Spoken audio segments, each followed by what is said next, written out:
Welcome back to the channel. Thanks so much for watching this video. Try to watch it all the way to the end just because, I'd appreciate it. And then if you like it, do a thumbs up. If you don't like it, there's also a thumbs down button, but I would just rather you not press that button. But if you do not like it, then just tell me why. As long as it's not my face that you hate, then I think that we should be good. I think we can get over some of our differences, right? Looking good.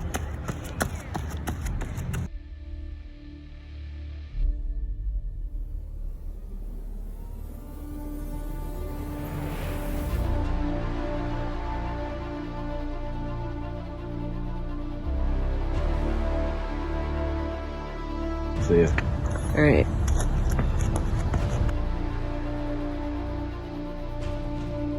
As of today, I have 2 weeks left until I run the Publix Atlanta Half Marathon.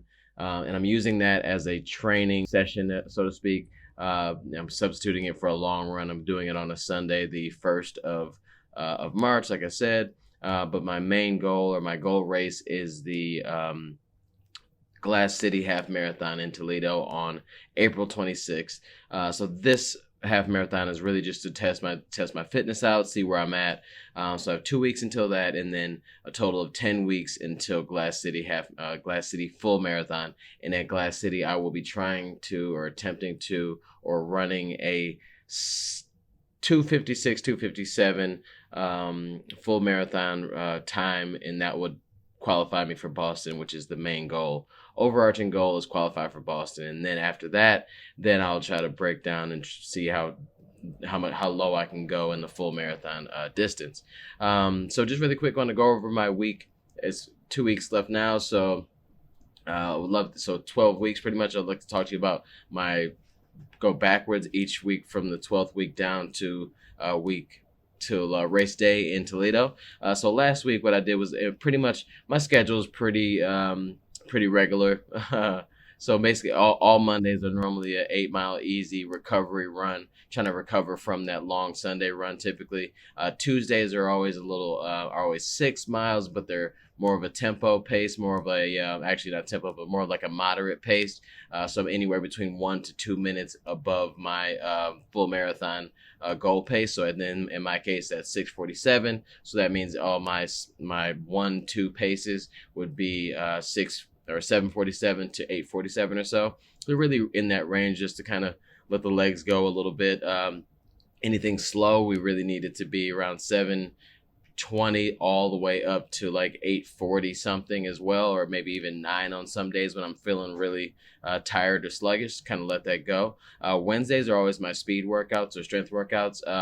Last Wednesday, I did a 12 by 400s. I always start with 2-mile warm up and 2-mile cool down. So I ended up doing 12 400s at 5K pace down to 1K pace, or 1 mile pace. So I started at around 5:55 in those, and then I kind of worked my way down towards 5:31, which was a really tough workout, really cool, fun. I mean, it's 400s are tough, and I was doing a 400 recovery in between each set. So they're really fun and cool, but they're really tough. And towards the end of that, as you're increasing the pace, as you work your way from 5:55 down to 5:31, stuff gets tough. You start cornering while you're doing things. But it worked out. Good workout, really solid. I ended up actually missing that Wednesday. So to go backwards here, I actually missed Wednesday and just pushed everything. I normally have Fridays off. Fridays are normally my rest days. So I just pushed my Wednesday workout because I think I had kids things to do and work and all that stuff. So I ended up just pushing everything back a bit. Did the 12, did my workout on Thursday instead of Wednesday. And then my normal Thursday run is normally a recovery, 8 miles because of my speed workout. So I did that 8 miles on Friday. And then Saturday lately, they were always normally like a kind of a slow, easy pace, maybe a 1-2 pace.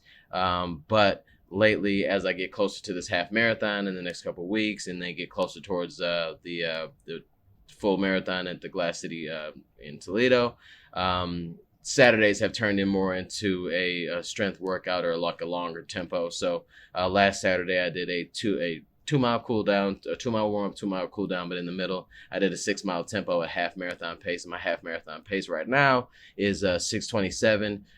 So the 2 is a nice little warm up, and then just jump right into 627 as much as possible.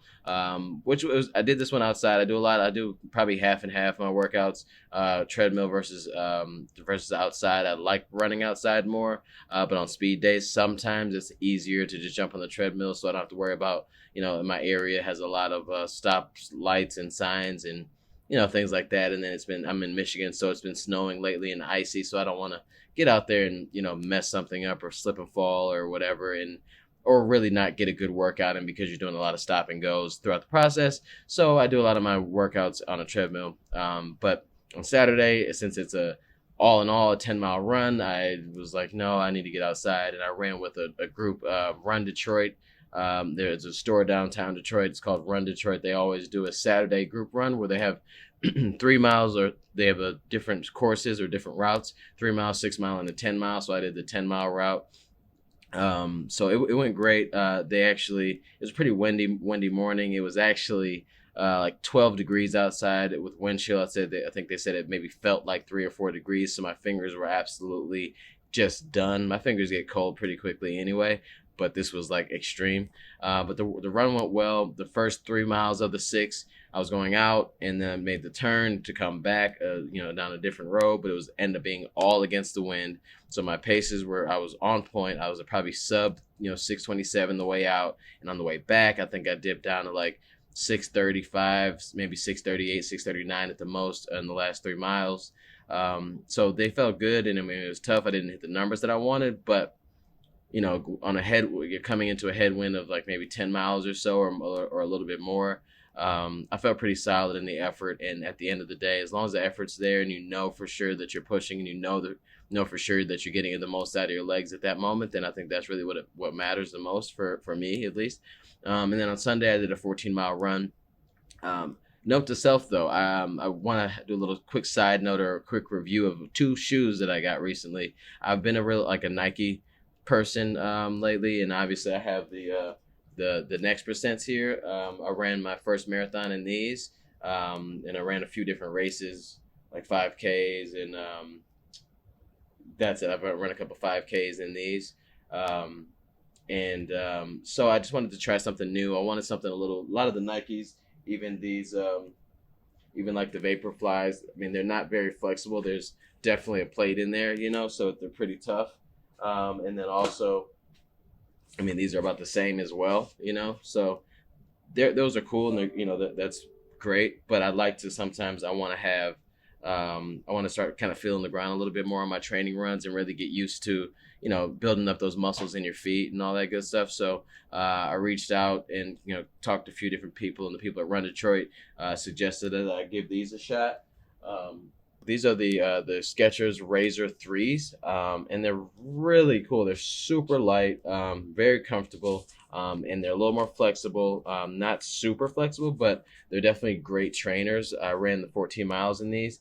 Note to self though, if you get brand new shoes, do not run a long run in them. Maybe just a few miles, just to kind of see if you like them. Break them in.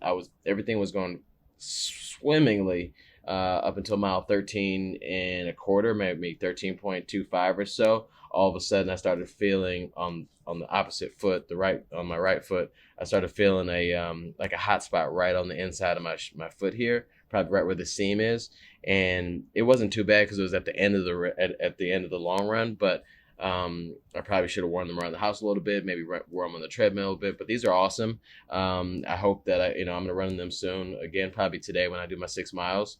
Running them today and see if that spot's still there. Maybe wear a double sock or something like that to kind of work, break them in a bit. But these are great. Try them out. Skechers Razor 3s. And then yesterday, jumping ahead of myself here, but yesterday I ran in the Saucony Kinvara 10s, and it was a 8-mile run. I actually ended up doing it on the treadmill, but these feel so good. Like, I mean, these are great. They're super light, just like the other ones. They look bulkier to me, so I thought they were going to be a little heavier. And the top of these, the top of these are a little thinner than this, so I thought they'd be heavier. But these are great. I mean, they have a nice solid base here, which I feel like I need. These obviously, I mean, the base of these, you can just tell the difference. I mean, it's just obvious that these would be a little bit more stable. So these are definitely more of a trainer than than these. Um, so love these. Love the Skechers as well. So I'm gonna keep putting those into rotation.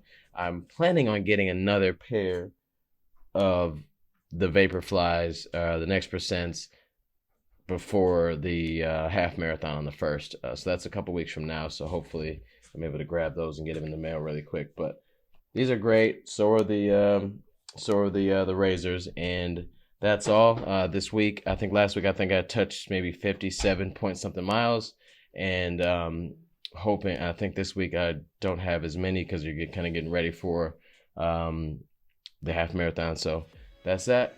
Talk to you soon.